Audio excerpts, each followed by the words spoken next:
జగన్ దీక్ష శిబిరంలో సిపిఎం నేత మధు మాట్లాడుతున్నారు. ఇప్పుడు అలా చూద్దాం. రుణమాఫీ అంతా మాఫీ అవుతుందని చెప్పి ఆశించారు. వాళ్ళకి ఆరాకోరా చేసి వాటన్నిటిని అటకెక్కించాడు. ఎప్పుడైతే వాటిని అటకెక్కించాడో అప్పులు తీరక మీరు చూడండి, పోయిన అంతం చంద్రబాబు అధికారానికి రాకముందు బ్యాంకులన్నీ అప్పు ఇచ్చినాయో దాంట్లో సగం కూడా బ్యాంకులు ఈ సంవత్సరం రైతులకు అప్పు ఇవ్వలేదు. ఎప్పుడైతే ప్రభుత్వ బ్యాంకుల దగ్గర నుంచి అప్పులు రాష్ట్రంలో రైతాంగానికి రాలేదు, అప్పుడు వెంటనే పరిస్థితి ప్రైవేటు వడ్డీ వ్యాపారస్తుల మీద రైతులు ఆధారపడాల్సిన పరిస్థితి వచ్చింది. అందువల్ల రైతాంగంలో ఆత్మహత్యలు కూడా ఈ కాలంలో పెరిగాయని చెప్పేసి నేను మనవి చేస్తా ఉన్నా. నేను మిత్రులారా, ఇవన్నీ ఒక మాట అయితే ఇప్పుడు రాజధాని సంగతి ఒక మాట చెప్పి నేను సాధిస్తా. రాజధానిలో ఇవాళ మీరు పత్రికల్లో చూసుంటారు, 400 కోట్ల రూపాయలు ప్రారంభోత్సవానికి ఖర్చు పెడుతున్నాడట. అదిరిపోవాలట మిత్రులారా, అదిరిపోవాలట ప్రారంభోత్సవం. ఆయన ఈ అదిరిపోవడం అంటే ఏమిట్రో, దీని కథ ఏమిట్రో అనిపిస్తా ఉంది నాకు. రాజమండ్రిలో అదిరిపోయేటట్టు చేశాడు.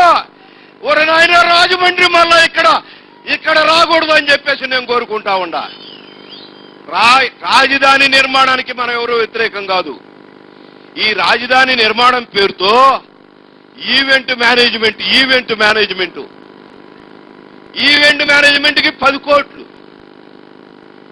అక్కడ అతిథి మర్యాదలకి 25 కోట్లు. ఎవడమ్మ మొగుడు సొత్తయా ఇదే? ఎవడమ్మ మొగుడు సొత్త నేను అడుగుతున్నా.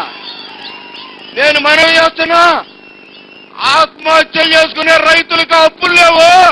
ఈవెంట్ మేనేజ్మెంట్కి 10 కోట్ల, 25 కోట్ల, 400 కోట్ల రూపాయలు ఈరోజు ఒక ప్రారంభోత్సవానికి. మొన్న మిత్రులారా మీరందరూ సరిగ్గా చూశారో లేదో,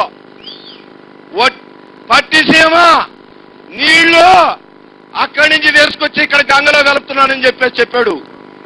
నదుల అనుసంధానం పేరుతో కృష్ణానదిలో అని చెప్పి ఇబ్రాహీంపట్నంలో మీటింగ్ పెట్టాడు. దానికి కృష్ణా జిల్లా కలెక్టరు ఒక ఉత్తరం రాశాడు.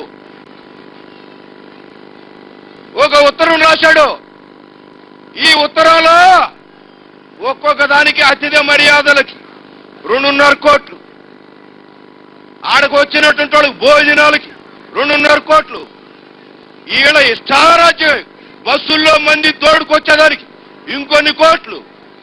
ఎక్కడ డబ్బు ఇది? ఎవరి డబ్బు ఇది? నేను మనవి చేస్తా ఉన్నా. ఈరోజు తెలుగుదేశం ప్రజల యొక్క రైతుల సమస్యల పరిష్కారం. బులెటిన్లో మరిన్ని అప్డేట్స్ చిన్న బ్రేక్ తర్వాత చూద్దాం.